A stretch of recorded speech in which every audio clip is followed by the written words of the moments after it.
L'école de la République est-elle vraiment pour tous les marmailles? Le pensez-vous vraiment? Si ces questions vous sont posées tout simplement parce que vous avez des enfants, des marmailles en situation de handicap qui restent à la maison, scandaleux, inadmissible, impensable, vous disent les parents. Vos réactions jusqu'à 13h au 02 62 99 2000. Claude Montanet sur Réunion Première. Nous attendons Jean Audel Oumana de la FSU. Déjà présent dans ce studio, c'est Patrick Corré de la CGTR Éducation. Bonjour Patrick Corré. Bonjour. Et puis par téléphone, Frédéric Dorla du collectif Citoyen Handicap. Bonjour Frédéric. Bonjour. Merci aussi d'être présent sur Réunion Première. Patrick Corré, vous donnez une conférence de presse cet après-midi à 14h. Pourquoi et dans quel but? On voulait absolument saisir l'occasion qui nous est offerte par la journée de sensibilisation internationale à l'autisme, Oui. qui aura lieu le mercredi 2 avril, justement pour faire un focus sur la situation, la problématique des élèves qui souffrent de handicap dans les établissements scolaires et qui sont malheureusement très peu scolarisés dans ce même milieu, ce qui est absolument scandaleux. Quelles sont les raisons, surtout les raisons pour que ces... Les raisons, que ces marmailles ne sont pas à l'école. Tout simplement parce que souvent il manque des personnels d'encadrement, d'accompagnement. Voilà, déjà de des AVSI, l'accompagnateur. Absolument. Ça fait défaut. Et ça, c'est véritablement un problème. Et de plus, on y reviendra tout à l'heure, mais la majorité de ces personnels sont des personnels qui ne sont pas qualifiés, Pas formé. qui ne sont pas formés, Ouais. donc qui manquent d'expérience dans l'accompagnement de ces personnes. Mais c'est pas la faute de ces personnels, bien évidemment. C'est la faute du système qui met en face, qui met aux côtés des élèves des personnes qui sont en situation de précarité. Frédéric Dorla. Frédéric, Oui. vous nous entendez bien là? Ça va? Ça va, ça va. Ça va. Frédéric, alors cette conférence cet après-midi à 14h, et c'est un thème qui vous tient surtout à cœur. Oui, tout à fait. Le Parce que moi-même, handicap, je suis oui. handicapé, je suis atteint du trouble 10. Oui. Qui dit 10, c'est dyslexique, dysorthographique, dysphasique, voilà. Et il y a encore plein d'autres. Et moi-même, moi personnellement, j'ai 30 ans. D'accord, j'ai fini mes études avec tous les diplômes qu'il faut.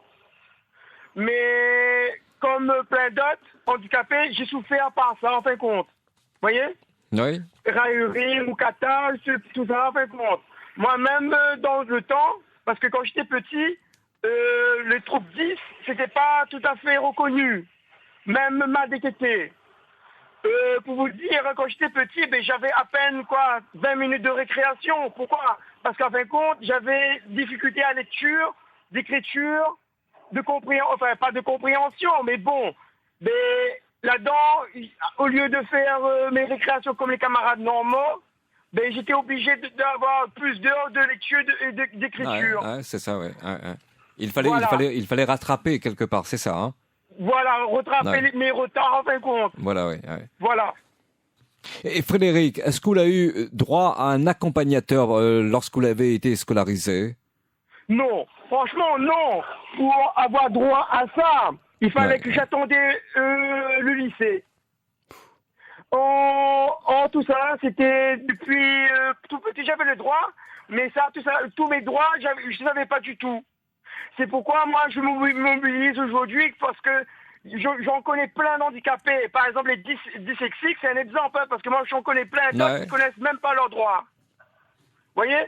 Parce que moi-même, il fallait que j'arrivais les 2 années de mon lycée pour connaître que j'ai le droit d'avoir un secrétaire d'examen, un ordinateur pour mes examens, en fin de compte. Frédéric Dorla, restez bien avec nous sur Réunion Première, et si vous êtes dans cette situation, vous parents, et dont les enfants, vos enfants sont en situation de handicap, et que vous êtes aussi dans cette galère pour trouver un accompagnateur, une classe, une école pour la scolarisation, merci de composer le 02 62 99 2000. Patrick Corré de la CGTR Éducation. Quand vous entendez Frédéric Dorla qui vous dit que dans le passé, il n'y avait pas, il fallait se démerder à quelque part, c'est ça? Non, mais c'est scandaleux. Il fallait attendre le lycée. Absolument. Seulement le lycée. Absolument. Mais que faisait-il avant? On lui posera la question aussi, mais Aujourd'hui, on est encore scandaleux. Nous sommes encore dans cette situation aujourd'hui. Depuis, il y a eu quand même des lois, heureusement, Ouais. dont la loi du 11 février 2005, qui est dite loi pour l'égalité des droits et des chances, la participation et les citoyennetés des personnes handicapées.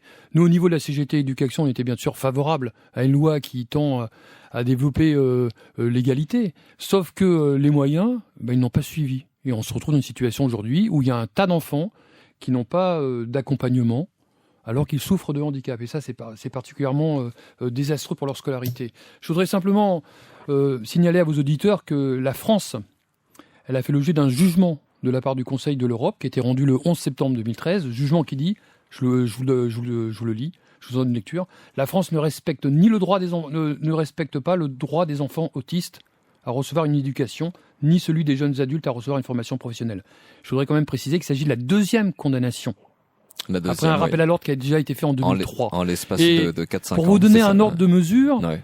en France, c'est à peu près de 20 à moins de 30% des enfants autistes qui sont scolarisés en milieu ordinaire, alors qu'en Italie, c'est 100%, alors qu'aux États-Unis et au Canada, c'est 80% qui sont scolarisés en milieu ordinaire. Donc c'est véritablement un scandale, et c'est la raison pour laquelle, avec le collectif Citoyen Handicap, nous allons protester auprès du recteur d'académie, et que cette protestation, elle n'est pas faite simplement au niveau local, mais elle est faite au niveau de l'ensemble des académies de France et de Navarre, pour qu'enfin on apporte véritablement des moyens d'accompagnement aux enfants qui souffrent de handicap. Est-ce que la France a un problème avec le handicap ? Pardon ? Est-ce que la France a un problème avec le handicap ? Pour sais que les choses n'avancent pas comme ça.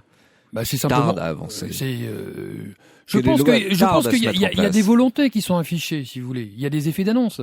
Mais le problème, c'est que ces volontés, si vous lui enlevez les moyens, cette volonté, c'est pas possible de mettre en place. Voilà, c'est ça. Aujourd'hui, on est là, on a des lois pour assurer l'égalité des personnes qui souffrent de handicap, mais en même temps, on n'a pas les moyens nécessaires pour accompagner ces personnes.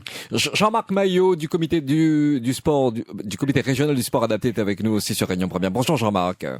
Bonjour Claude. Bonjour. Sur le plateau. Patrick Corré de la CGT Éducation est avec nous. Jean-Audel Oumana de la FSU et Frédéric Dorla du collectif Citoyen Handicap également présent. Jean-Marc, sur la scolarisation, 30 secondes avant de passer au journal avec Jean-Paul Mélade, sur la scolarisation des enfants en situation de handicap, la Réunion est en retard. Énormément. Comment combler ce retard selon vous ? Comment combler ce retard? Comme le syndicaliste vient de dire, donc ce n'est pas seulement des effets d'annonce, il faut avoir une politique cohérente et avec des moyens suffisants pour que la chose se fasse. C'est pas plus difficile que ça. L'éducation nationale, donc, on a bien vu par rapport aux orientations donc de Payon que le handicap n'est pas véritablement pris en compte. Hein. Donc ça, c'est ça le problème. Et ça, c'est pas seulement cette année. Hein. Donc ça dure depuis quelques années. La loi 2005, l'ensemble donc des collectivités n'ont pas joué le jeu parce que lorsqu'on parle d'accessibilité, on parle d'accessibilité à l'école et cette accessibilité, elle n'est pas faite. Les moyens ne sont pas mis en place pour que l'enfant atteint d'un handicap physique et moteur, en l'occurrence s'il a besoin d'un fauteuil, l'accessibilité n'est pas bonne, automatiquement, ce sera un exclu de plus.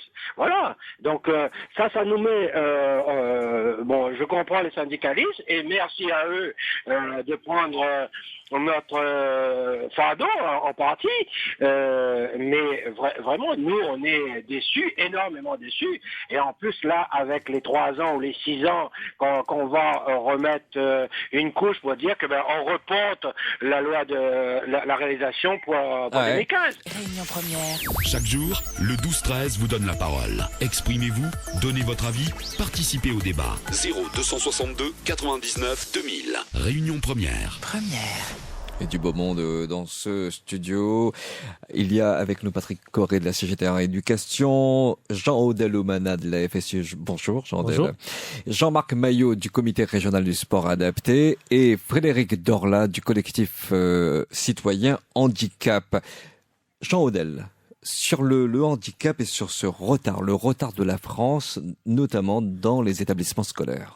Effectivement, c'est un véritable retard. La loi de 2005 a été votée en préconisant justement avec une date butoir que les écoles soient mises aux normes et surtout que les enfants handicapés, aussi à mobilité réduite, soient bien accueillis dans ces structures. On voit aujourd'hui, on constate un report par rapport à ce qui est une priorité de la nation. Veut-on vraiment... On ne fait que reporter. Hein. On fait que reporter. Est-ce que n'a-t-on pas voulu justement que ces enfants-là puissent encore travailler dans de mauvaises conditions? Et nous, ce qu'on souhaite justement, ces enfants méritent une entière attention. On voit dans chaque année scolaire, les parents qui ne trouvent pas de place dans les structures. On trouve pas d'aménager, les problèmes de transport. Je pense que ça doit être porté à bras le corps et que le gouvernement doit faire l'effort indispensable et nécessaire pour que ces enfants puissent travailler dans de bonnes conditions. Jean-Marc Maillot, pour vous, alors à quand la fin de ces reports? À chaque fois, on est comme ça, en train de reporter ces lois. On a du mal avec le handicap en France, toujours et encore et toujours. Oui, comme vous dites, c'est toujours la même chose. Donc, depuis 75, l'application de la loi 75, on ne fait que reporter et reporter. Tant qu'il n'y aura pas une volonté politique forte de la part de nos gouvernants et de la part de nos communes aussi, parce que ça part de la commune. Le citoyen lambda, pour le vote, c'est pareil. On n'a même pas la possibilité d'aller voter dans de bonnes conditions. On n'a pas des points forts pour que les jeunes puissent aller vivre leur scolarité, qui soit donc depuis la maternelle jusqu'à l'université. C'est un problème majeur. Tant que nos gouvernants, du plus bas de l'échelle au plus haut, ne prendront pas le taureau par les cornes, ça n'avancera pas. Bon, c'est sûr et certain que les militants associatifs, on essaye et on aimerait tellement que les choses se fassent le mieux possible. Mais nous sommes désarmés. Comme les personnes handicapées, à la limite, ils vivent déjà mal leur handicap et ils n'ont pas envie d'aller bloquer le chemin ou quoi que ce soit. C'est pas dans leur dynamique. Et ça, c'est dommage. Bon, j'ai été syndicaliste, je le suis au moins de cœur. Donc, lorsqu'il y avait un problème majeur au niveau du social, on descendait dans la rue en se faisant entendre. Mais avec les personnes handicapées, l'orientation des associations porteurs de handicap n'est pas dans cette logique. Et c'est bien dommage. Mais c'est vrai que tant qu'il n'y aura pas une politique forte, il y aura pas, ça n'avancera pas. Jean-Rodel Lemanat de la FSU, avant de donner la parole à Patrick Corré de la CGTR. Je pense qu'il faut arrêter toute hypocrisie. Aujourd'hui, on voit l'état du bâti scolaire. Ne parlons pas des enfants handicapés pour l'instant. Aujourd'hui, l'état des lieux du bâti scolaire, elle est effroyable. On a une loi qui a été votée. Je pense que la loi qui a été votée quand le décret d'application est sorti, il faut appliquer la loi, il faut que tout soit en ordre. Aujourd'hui, on passe sans cesse des reports par rapport à cette loi. Je pense qu'il faut il faut que cet état des lieux soit véritable et que les collectivités, quelle que soit leur échelle, puissent prendre conscience de l'ampleur, de la gravité de la situation. C'est un plan d'ensemble, je dirais un plan Marshall pour l'éducation entière, y compris les enfants handicapés. Patrick Corré. Ouais, vous m'excuserez de la formule triviale que je vais employer, mais je pense qu'il faut véritablement botter les fesses de nos gouvernants concernant le traitement du handicap en France. Et moi, si j'ai un petit regret à formuler au niveau local, c'est que je trouve que, sans entrer dans la politique politicienne bien naturellement, je trouve que la question du handicap, elle a malheureusement pas été suffisamment mise en avant dans le cadre des programmes ici et là qui ont été portés par les candidats. Et ça, c'est un regret que je formule à titre personnel. Maintenant, sur la question... juste un mot, sur l'accès au bureau de vote pour les personnes en situation de handicap, c'est pas simple non plus. Hein. Non, absolument. Je sais pas comment c'est. C'est parfaitement scandaleux. Ouais. Et je voudrais profiter de cette antenne pour dire que mercredi, on rencontre le recteur d'académie avec le collectif Citoyen Handicap, avec notre collègue là qui est présent avec Frédéric Dorla, et ainsi qu'avec d'autres organisations syndicales comme le SAIPERPAS, le SADRAC CFTC et le SDUCLIAS.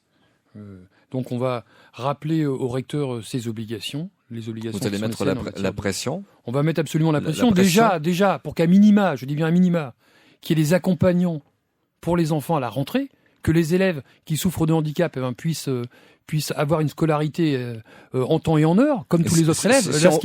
Si on vous dit qu'il n'y a pas les moyens, Il se débrouille. Qu'il n'y a pas d'argent. Il se débrouille. Qu'il se débrouille. Il fait comme il peut, mais nous, c'est un devoir.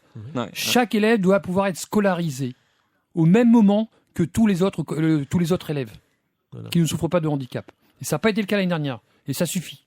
Et ça, on entend bien l'affirmer de façon forte mercredi à l'occasion de notre rencontre avec ce dernier. Jandel. Effectivement, Patrick Corré a parfaitement raison de souligner, si c'est une priorité nationale, ça doit être une priorité académique. On n'est pas là pour chercher s'il n'y a pas d'accompagnant. C'est pas notre problème. Notre problème, il y a un élève handicapé qui mérite une attention particulière, qui mérite d'être scolarisé. Il faut lui donner des véritables moyens pour s'insérer justement avec ses petits camarades et surtout réussir sa scolarité. Ouais. Vous n'étiez pas là tout à l'heure, Jean Audel. Jean-Marc Maillot, on avait entendu Frédéric qui était avec nous, Frédéric Dorla du collectif Citoyen Handicap, qui disait qu'il avait attendu seulement d'être au lycée pour avoir un accompagnateur. Frédéric? Oui, c'est ça. Vous avez attendu d'être au lycée pour avoir un accompagnateur. Oui. Et quand je vous dis au lycée, c'était au moment pour passer mes devoirs, mes diplômes. C'était 3-4 mois à l'avance. Ouais. Allô? Oui, allez-y, Frédéric. Et c'était 3-4 mois à l'avance, et en fin de compte, là, à La Réunion, j'étais le premier à faire ce système-là. Parce qu'en fin de compte, j'étais suivi par M. Leclerc. S'il m'écoute, je le remercie. Et en fin de compte, il a fait lui-même personnellement, il a fait des recherches en France. Ils ont remarqué qu'en France, ils avaient le droit de faire ça, passer les différents diplômes qui disent BEP, CAP, bac général, bac professionnel. Ouais. Donc il a joué là-dessus en disant que si en France, ils ont le droit de faire ça, donc à La Réunion, logiquement, j'ai les droits. Ouais. Donc à partir de là, il a monté d'urgence mon dossier à l'Académie de La Réunion, et d'urgence, ils ont dit oui. Voilà. Donc à partir de là, mois de juin, comme tout le monde, j'ai passé mes diplômes. BEP, première année. 2 ans après, j'ai passé mon bac pareil. Tout simplement. Mais dans le temps, je savais rien du tout. Et après, en causant, j'avais des camarades qui me disaient, mais il y avait longtemps que je connaissais ce problème-là, tu sais. Il y a longtemps que j'avais un secrétaire. Il y a longtemps que je pouvais avoir un ordinateur. Je me dis, ah bon? Ouais. Je lui ai dit, mais écoute, moi-même, au même handicap que lui, j'avais rien.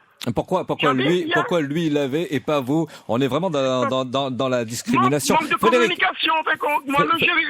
Manque de communication, mais manque de réalisme aussi parfois. Jean-Marc Maillot, j'ai envie de vous dire, nous l'est pas plus, nous l'est pas moins. Pas moins, nous les Français, quand il y a certains, quand on entend le témoignage de Frédéric, oui. De la politique actuelle. Et c'est un peu gênant, à mon avis, donc de parler d'aménagement des heures de travail pour les examens et compagnie. Là encore, notre camarade vient de le notifier. La loi 75 était pour tout le monde. La loi 2002 médico-sociale, c'est pour tout le monde, donc dont les personnes handicapées. Et la loi 2005, c'est pour tout le monde au niveau du handicap. Et en plus, la loi 2005 a reconnu le 5e handicap, le psychique. Donc, pour vous dire tout simplement, il y a des choses qui devraient se mettre en place, une véritable politique. Tout à l'heure, donc on parle de l'échelle concernant des responsabilités. Je dois vous signaler que j'ai envoyé un document à l'ensemble des maires et par les réseaux sociaux, et il y en a quand même beaucoup de maires qui ont été touchés, et à l'heure actuelle, je n'ai pas eu de réponse. Et quand on voit l'implication des politiques sur l'insertion scolaire, donc ça veut dire que ce public-là restera toujours à part. Et c'est là qu'est dommage. Tant qu'ils ne prendront pas conscience que nous, associations, on est là pour essayer de construire avec eux une politique, ça c'est dommage. Et sur des points tels que le transport avec la Sinor, avec le TCO, on a montré nos capacités de partenariat pour faire évoluer les choses. Donc ça c'est un point. L'autre point, nos amis syndicats rencontrent le recteur la semaine prochaine, oui. J'ai bien compris. C'est ça, oui. Donc, camarades syndiqués, oui. Attendent pas, demande au recteur que lui fait l'inventaire des jeunes qui vont passer des classes élémentaires au collège et du collège au lycée, pour que ça donne une réaction, une anticipation, pour que justement à la rentrée, le banc de marmaille, il reste pas dans le chemin. Parce que beaucoup de fois, et les dernières années, c'est que ces jeunes-là, les instances donc du rectorat n'ont pas anticipé sur cette notion d'intégration et d'inclusion de ces marmailles. Et donc, on a fait au cas par cas, et c'est lorsque la rentrée est lancée, c'est là qu'on va voir le problème des AVS, on va voir le problème donc de transport et compagnie. Non, il y a une anticipation avant, il y a des responsables qui sont payés pour ça. Si je ne connais pas comment faire, interpelle à nous, interpelle le syndicat, et comme ça, donne à autres au moins des pistes de travail. Jean-Marc, Jean-Marc, très vite Patrick Corré, parce qu'il y a Philippe de Saint-Paul qui patiente. Oui, mais je profite, je lance un appel à M. Maillot. S'il souhaite s'associer à l'audience avec le recteur, on peut toujours intercéder pour qu'il soit présent à nos côtés. Jean-Marc, on peut vous trouver une petite place dans cette réunion. Restez là. Philippe de Saint-Paul, bonjour. Oui, bonjour Claude. Bonjour Philippe. Bonjour. Moi, je suis un professionnel de santé. Le débat est très intéressant, mais le problème étant que vous vous adressez au recteur, qui va peut-être jouer sur effectivement le personnel. Le problème étant qu'au niveau du bâti, simplement du bâti ou du transport, c'est la compétence quand même de la région ou du département, et qu'il n'y a jamais eu de politique, soit ici ou même nationale, d'accompagnement en tout cas, ou de prévision d'accueil du personnel handicapé. Moi, je peux vous dire que même dans mon domaine, dans mon cabinet, je suis le seul dans mon petit secteur à avoir mis mon cabinet aux normes pour accueillir des personnes handicapées. Donc voilà, et on n'a pas non plus de soutien du gouvernement, puisque vous savez bien qu'il y avait obligation au 1er janvier 2015 d'avoir tous les établissements publics, en tout cas d'accueil du public, d'être aux normes, et le gouvernement parle de repousser ça à 2017. Donc de toute façon, c'est culturel. Moi, j'ai fait un stage en 3e année d'école infirmière en 1991. J'étais en Suède, à Stockholm. Déjà, ne serait-ce que dans la rue, tous les passages piétons, il y a des lumières pour les malvoyants et des petits du son pour les personnes. Voilà. Et ça date d'il y a 25 ans. Les feux, moi je prends Saint-Paul, les feux rouges qu'il y a en centre-ville aucun n'est équipé pour les personnes handicapées. Donc voilà, donc c'est culturel. Et dans le discours aujourd'hui politique, vous l'entendez bien, il n'y a aucune place, aucun discours pour nos jeunes et ou adultes handicapés qui parlent de centres d'aide par le travail handicapé qui existent en métropole. Personne, il n'y a rien. Donc de toute façon, effectivement, on considère peut-être qu'ils ne votent pas ou qu'ils ne peuvent pas se déplacer, on les laisse de côté. Donc voilà. Et nous, en tant que professionnels de santé, je peux vous dire qu'aussi, on galère parce que dans l'accueil et l'accès pour les soins dans les cases, des petites vieilles cases ou dans les chemins qui sont en terre, c'est un gros problème. Voilà. Merci Philippe pour votre réaction et merci d'avoir surtout réagi pour votre local et notamment pour les personnes en situation de handicap. C'est très sympa. Merci à vous. Daniel, sur la page de Coup de poing dans l'actu sur Facebook, beaucoup de blabla pour pas grand-chose. Les syndicats, arrêtez de mettre l'auteur sur le bâti. C'est pas que ça. Il faut aussi peut-être que les enseignants acceptent qu'on les forme pour le travail et avec ces marmailles handicapées. Patrick Corré. C'est loin d'être le cas, nous dit Daniel. Moi je veux bien que les enseignants acceptent. Non, mais moi je veux bien entendre tout et n'importe quoi. Hein. Mais bon, mais là, il ne s'agit pas de blabla, parce qu'au quotidien, nous, on n'arrête pas de se battre justement pour que les élèves en situation de handicap aient les meilleures conditions possibles de scolarité. On n'arrête pas de se bagarrer pour que des moyens, des accompagnateurs soient présents, des accompagnants au niveau du suivi de leur scolarité.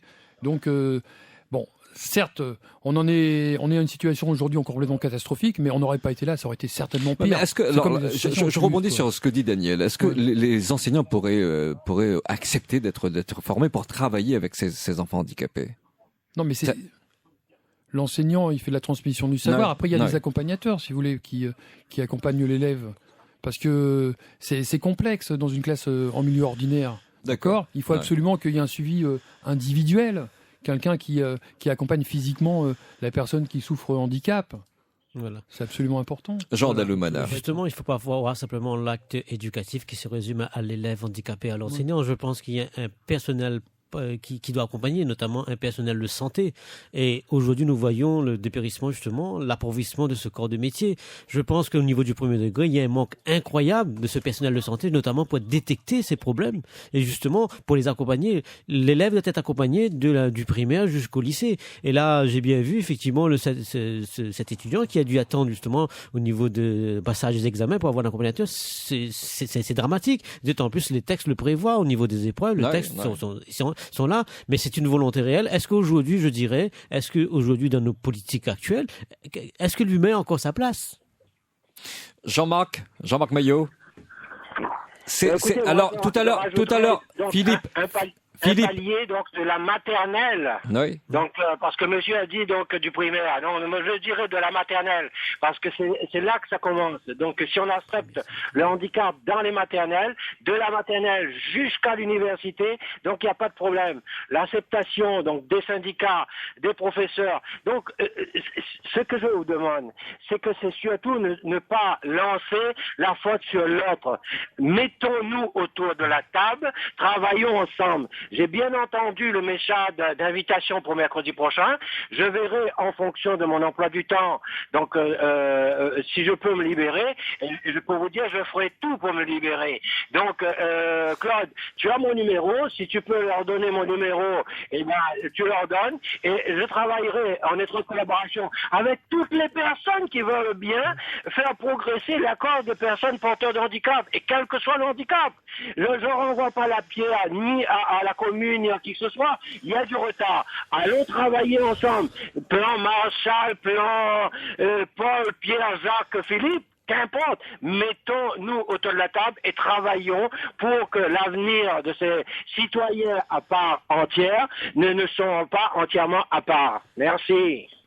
Effectivement, ce monsieur a parfaitement raison. L'handicap n'a pas de couleur politique. Il faut arrêter tous les clivages. Il faut effectivement qu'on se mette autour du table, qu'on voit un petit peu la problématique au niveau de la Réunion et qu'on, ensemble, quelles que soient les collectivités, communes, régions, départements, rectorats, qu'on voit un petit peu, qu'on anticipe justement les besoins pour la rentrée. Frédéric Dorla du collectif Citoyen Handicap. Jusqu'à le lycée, où t'es fait comment pour les études, Frédéric?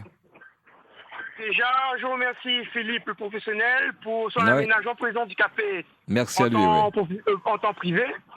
Et si un privé, moi je dis que tu es en temps privé, si lui, personnellement, il peut faire ça, à quand le public? C'est ça que je lance un appel. À quand le public? Si un privé peut faire, donc un public peut faire aussi, logiquement. Après, pour votre question, monsieur, moi-même, j'étais obligé d'attendre. Comprends? Et en sachant que moi j'avais des droits et sans le savoir, moi je vous dis, au bout de 4 mois, là je prends pour la base de mon BEP, j'avais 4 mois pour me remettre à niveau par rapport à l'orthophonisme avant mon diplôme. 4 mois. Et moi je vous dis, c'était la galère. Parce que déjà pour un handicap, comme j'aime bien dire, une personne normale dit que la vie est dure. Croyez-moi, la vie d'un handicapé, elle est 15 fois plus dure qu'une personne normale. Comprends? Moi-même, j'ai des camarades qui disent là, mais pourquoi on ne sort pas de case? Parce que normal, ils savent même pas que mon handicap. Moi, pour arriver au niveau que je suis arrivé aujourd'hui, j'étais obligé de déchirer à moi 1000 morceaux pour arriver au même niveau qu'une personne. Niveau devoir, compréhension, comprendre mes devoirs. Vous voyez? Mais je vous raconte pas comment c'était pour mes diplômes. Franchement, quand on a vu mes résultats, c'était un fier pour moi, c'était un fierté. Moi-même, un truc la marque à moi, j'ai un camarade, j'étais même pas encore regardé mes résultats de bac, je l'ai regardé bizarrement. Il me dit, mais pourquoi tu regardes? Il dit, comment t'as fait pour avoir des résultats comme ça? Je dis, quel résultat? Je suis allé voir, j'ai eu des grosses moyennes un peu partout. Pourquoi? Parce qu'en temps normal, j'avais rien, peut-être 10, maximum 10, 11 de moyenne. Et pour mes diplômes, j'avais 15, 16 de moyenne.